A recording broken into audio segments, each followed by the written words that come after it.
Hey guys, this is CrazyJohnDX, and welcome to another rendition of Appraisal, where I determine if something's worth the praise or not worth the craze. Well, it's been long enough since I managed to put up a proper upload video on the channel. Thanks a lot, COVID. And I thought, what better way to get back on track than with a game from my childhood/teenagehood? Mega Man is a game that I suck at. The appeal of them is great, but they, as well as the spin-off Mega Man X series, are known for being pretty hard. Story-wise, I don't know too much, but if I'm not mistaken, spoilers inbound, click to the time listed here if you don't want to be spoiled. Mega Man X5 was intended to be the last X game in the series, with the canon ending to it being Zero dying. Zero would then be resurrected in the Mega Man Zero series, but Capcom approved X6 without Keiji Inafune's knowledge, and made it without him, because they were too busy having dollar signs embedded into their corneas, which resulted in him having to change his plans for it. Where in Zero's ending for X6, he fears he still has the Sigma virus in him and requests to be sealed away in stasis. This is where the Mega Man Zero series picks up, taking place roughly 102 years after X6's ending, with the first game being released on the system that helped shape my love for gaming overall, the Game Boy Advance. The game got pretty positive critical reception and is a game I try to look back fondly upon, but is it truly as great as I remember it being?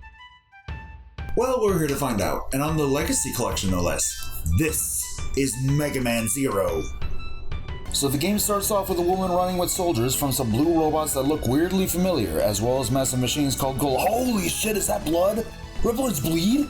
Jesus Christ, this game is darker than I remembered, and it'd probably be even darker if I recorded this with the goddamn Wii U. The woman, known as Ciel? I'll go with Ciel, makes it to a door and discovers the partially decayed body of Zero.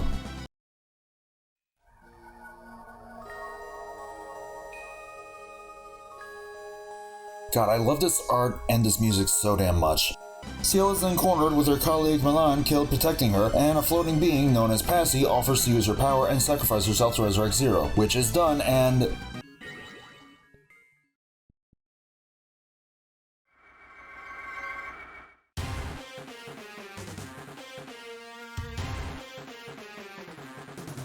God damn, I know I already said this, but this music, this art, even the music especially, for the most part. No rhyme intended. Zero is then asked by Ciel to help her get out alive. Yeah, hold on, I just gotta get the thing. Yeah, okay, we're good, let's blow shit up with my super zappy gun. They eventually come to a dead end, which isn't one, and not only is Ciel captured by a golem, but a golem somehow managed to squeeze through that small opening and just wait for people to capture and or kill. Unfortunately, Zero isn't having much effect on it, and then, hi. Who are you? Wait, how do you have my Z-Saber? Hey, don't go away, Adamant answers. Also, how did you throw that while in a computer? The mysterious orb vanishes and Zero uses his Z-Saber to cut the golem down in one lone strike.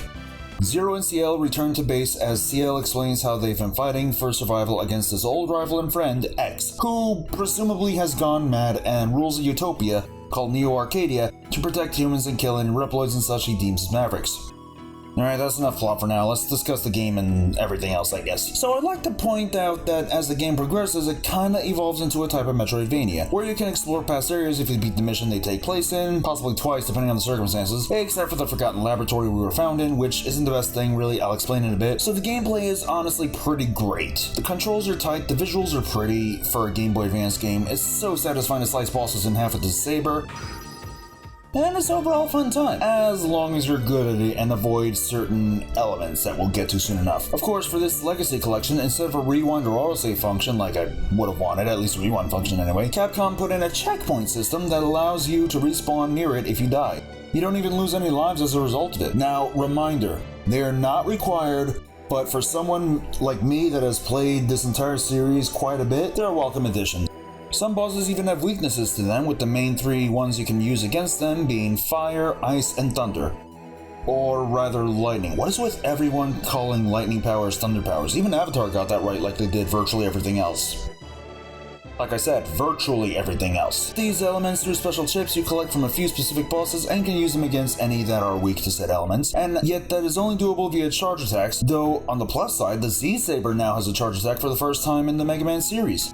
Nice touch.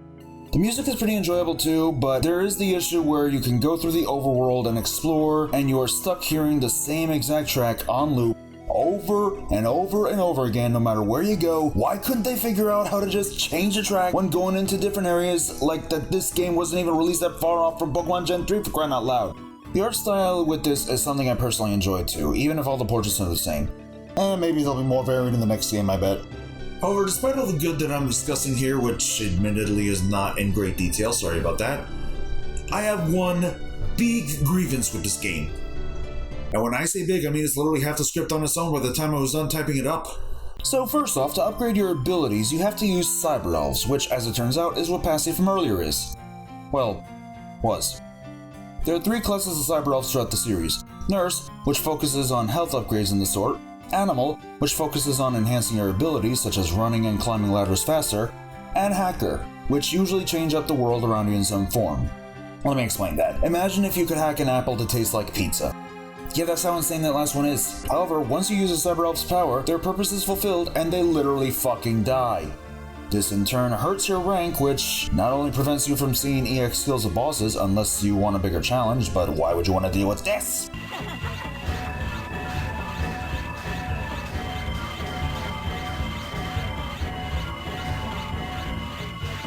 But also locks you out of a room behind CL in the data section of the Resistance base for some reason. Oh, it's cause it's her room. Good god, I hope nobody gets the wrong idea, I just want the achievement. And also the Cyber Elf. Some Cyber Elves also have a ranking system where you need to earn a specific amount of energy crystals to feed them with to allow them to evolve. Kinda like Pokemon if they evolve by eating, or like that one episode of the original Digimon series where Digimon digivolves cause they literally ate food and that was it. Okay, I couldn't really find the clip that I was trying to talk about here, but after doing some research, I have a newfound respect for Digimon fans who can manage to keep track of all the different forms, as well as all the Digivolutions each form can do. I mean, frickin' Bodermon has like 8 different Digivolutions. I can't even keep track of what's going on in Yu-Gi-Oh! I pick up the DS game from Yu-Gi-Oh! GX or whatever one day, and I'm like, I have no idea what I'm supposed to be doing here or what anything does. True story, by the way. However, the rate that you get energy crystals while casually playing the game, compared to how many they need to evolve, is fucking ludicrous. Hell, there's a Hacker Cyber Elf that you get at the end of a mission that evolves fully after 2 specific amounts of energy crystals are fed to them. Now what amount do they require to the holy shrimp? 1500, 50, I don't even have the 250 required to move this fat ass guys off the ground after the first damn level, and you want 1500 up front? I know I can actually do it over time, but still, that's too much. Well, you know what this means. Grinding! Gee, I have always wanted to grind within the literal first 5 to 10 minutes of the game. Golly gee, piss. Hell, the second level for this thing requires 2000. In fact, that's not even the only one that needs energy crystals, as there are 4 that upgrade your health that each require 750. The 4 sub-tank ones require 1200 each. The other hacker ones are 1250, 1000, and then those 2 again. The main health one that doubles your health requires 1000 and then 2000. The main defense one requires 500 and 1500. And the 4 animal cyber elves each require 1000, 200, 400, and 750 respectively. Honestly, the 201 isn't so bad, but adding all these together... Okay, carry the 2, flip the 1, axis 7, 7, 8, 9, 2, 4, 6, 8 number bits, the luggage combination in Spaceballs, and...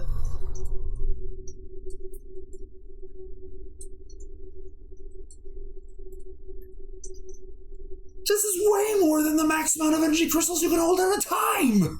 In order to level up every cyber elf that needs to be fed, you would have to collect 23,150 energy crystals. This is absurd. Everyone that was complaining about Bravely Default 2 requiring you to grind within the first minutes of the game, yeah, I'm not gonna lie, that's still kind of garbage, even if it's kind of more about the game's mechanics than merely grinding, as some have said. I mean, they played the game, so they would obviously know. But that is Elmo's number journey compared to this level of grinding. I did find what I considered a perfect place to grind, as there's a nest of infinitely spawning enemies that only really appear in the Forgotten Lab area. It takes time, but the yielded results end up being much faster than the other choice. That being, if you beat the boss here during a mission where you gotta head back to the Forgotten Lab, the place caves in, and you can never go back, with the only other decent way to grind for energy crystals, which isn't even that decent to begin with, is by going through the desert and underground base multiple times, but the other option being just going through the entire overworld you can access, killing enemies along the way, while picking up stray energy crystals. And that takes so much longer.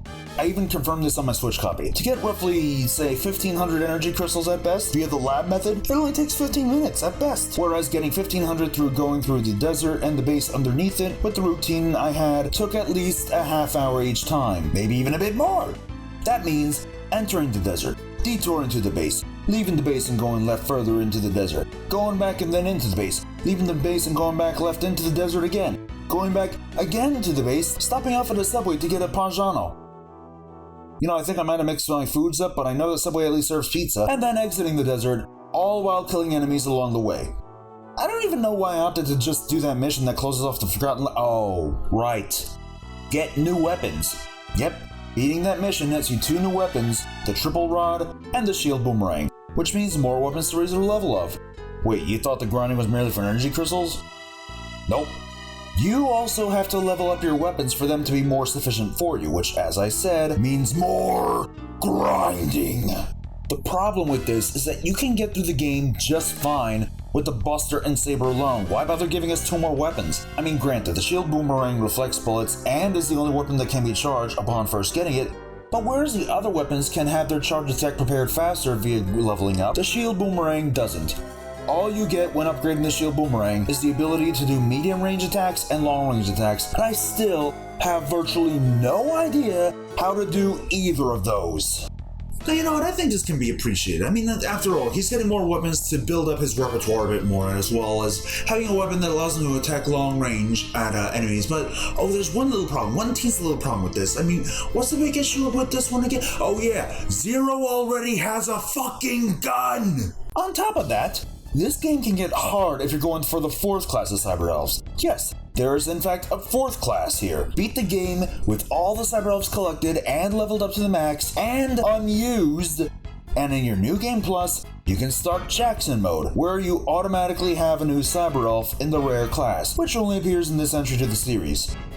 By the way, in order to do this New Game Plus, you kind of have to hold R when selecting a new file. I think that's how it is. I can't remember anymore. And what is his power? You hold down the jump button for a bit and you turn multicolored and as a result invincible for, I'd say, about 8 seconds. You know, maybe it's not that bad a completion bonus in my, oh wait, I have to give him 1,500 crystals and then another 3,000, with that 3,000 being the most any Cyber Elf has ever needed in this entire series, making my overall total of energy crystals needed to 27,600 and goddamn 50. No thank you, I'd rather just do the casual scenario mode. Okay, I think we've discussed the gameplay enough, and now we're gonna go ahead with the story. If you don't want to be spoiled for it, as per usual, you can click ahead to the time here to get to the final thoughts and appraisal rating. I know the game is almost 20 years old, but in all honesty, I don't blame you if you skipped it. I skipped a lot of games growing up, so there are a bunch of characters you can interact with in the base, most needing to be saved first. But the 2 that stand out are Andrew, who I swear to God is so very important, and if you have the balls to avoid listening to his Tales of the Past, I will find you, and Alouette, who holds a stuffed animal that Ciel gave to her, and if y'all don't show this girl some kindness, I will hurt you. But you also encounter some key enemy characters in the 4 Guardians of X. They are Harpuya, the leader of the Guardians,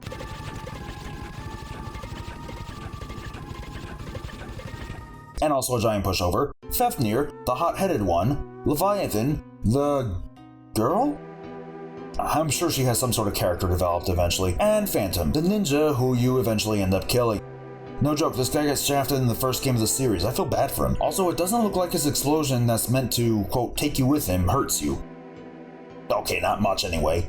Near the end game, it's eventually revealed that the X we've been fighting all along is not the original X that Zero has known all his life, but rather a copy made by Ciel to fill the void that X left behind as he, for whatever reason, disappeared one day. Unfortunately and expectedly, Copy X didn't go through the rigorous training that the original X did, so his viewpoints were very askew, to put it simply.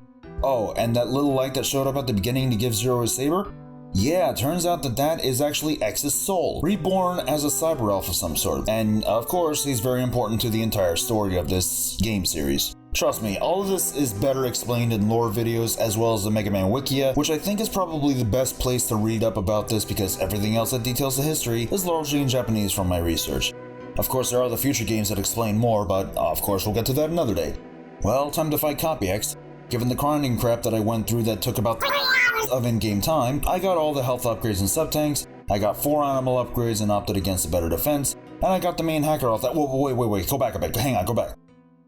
Where the fuck's my 4th goddamn sub-tank elf? This can't be right. I mean, like, could I have missed it? I feel like I shouldn't have missed it. I mean, after all, my memory isn't too great and I don't remember ever not having the 4th sub-tank, so I had to have gotten it somehow. But, like, oh, it's permanently missable. And in a stage where you would never have suspected it to be unless you actually looked it up first. What sort of sadist designed that? Yeah, about halfway through the game, the base is attacked by a fucking tank they just airdrop in like it's goddamn Fortnite.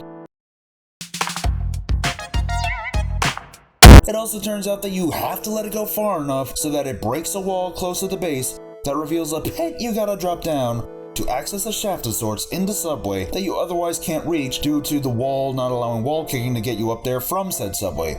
I did try that, but I forgot how far I had to wait for it to go past and ended up failing because the cyber that you need to pick up when beating a boss in order to finish a level for your first playthrough through, not including different playthroughs and different save files of course, was right over a spike pit.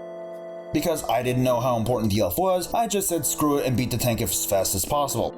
Now, why would they make such an important elf in an area and mission that you can and likely will end up missing it in? How are we supposed to know right away that that's where the 4th sub-tank elf is? Why do that? We don't have video game guides. I mean, this was around when the internet was still in its infancy, so we didn't have the guides. Whatever, Zero encounters Copy X, they fight, Zero says he's too weak, and then we're fucked because Copy X can turn into Sephiroth's final phase from Final Fantasy VII. After beating him and seeing an admittedly pretty gruesome looking art piece of Copy X's head damage, where I'm pretty sure blood is coming out from under his red eye, Zero remembers something important about the original X that Copy lacks. Copy X is too naive to be a hero. I mean, yeah, sure, but like, people can grow out of that naivety. I know I did when I finally ended up cutting off ties with Onyx Spade, or Onyx the Gaming Machine as he's called now. He's not a good person. I'm warning you.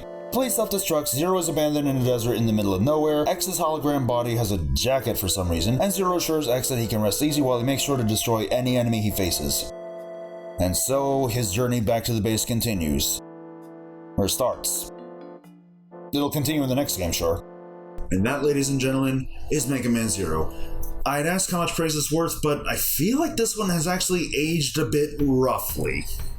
Now, don't get me wrong, this is clearly an amazing game and the start of something truly great, but the grinding needed to raise the Cyber Elves can take up more game time than it would be to just blast through the game without bothering with them. And when a game requires more time for grinding than it does to actually beat the game, I feel like there's a problem there that should have been addressed sooner.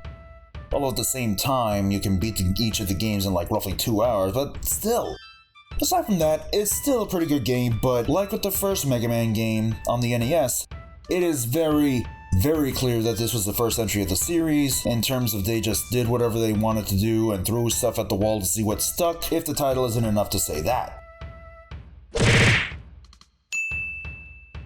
Oh, it feels good to be back. It feels good to be looking at a game from my childhood / teenagehood / whatever you want to call it. I was mentally 4 when I was like a teenager.